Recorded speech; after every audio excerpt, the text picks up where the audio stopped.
Georgia's foreign influence law overrides presidential veto amid protests and international concerns. Despite widespread protests and international condemnation, Georgia's parliament has voted to override President Shalva Zurabishvili's veto on the controversial foreign influence law. The divisive legislation, which requires civil society organizations and media outlets that receive over 20% of their funding from abroad to register as organizations serving the interests of a foreign power, was initially approved by Parliament earlier this month.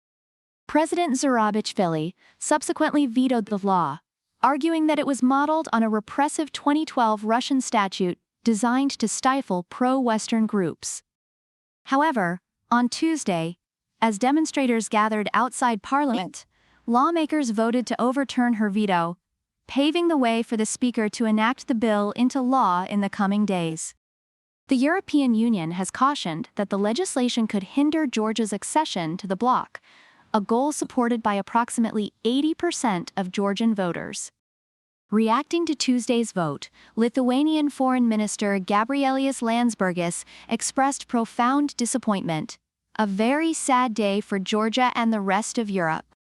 The passing of this law effectively puts Georgia's accession to the EU on hold, with no benefit for anybody. The legislation has sparked massive protests in the capital, Tbilisi, in recent months, drawing hundreds of thousands of people into the streets.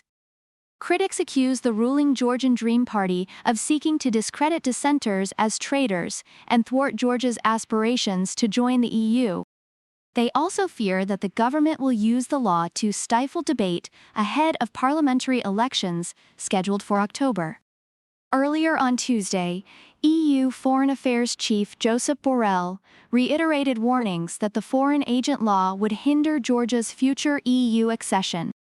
If the law is enacted, it will impact Georgia's EU path, he stated, adding that the EU was preparing its response. On Monday, 7 EU member states, the Czech Republic, Estonia, Latvia, Lithuania, France, the Netherlands, and Poland, jointly called on the Georgian parliament to withdraw the foreign agent law.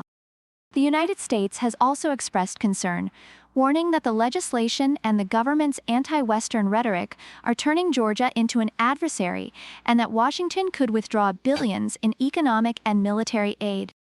Last week, U.S. Secretary of State Antony Blinken announced travel sanctions against Georgian officials who are responsible for or complicit in undermining democracy in Georgia. Quote, members of the Georgian Dream Party have defended the law, claiming that it is necessary to counter what they perceive as harmful foreign interference aimed at destabilizing the South Caucasus nation of 3.7 million people. In a letter to his European counterparts last week, Shalva Papuashvili, Speaker of the Georgian Parliament from the Georgian Dream Party, expressed frustration. What continues frustrating us is the stigmatization of this law by internal and external actors, as well as their tendency for jumping to quick conclusions. Quote,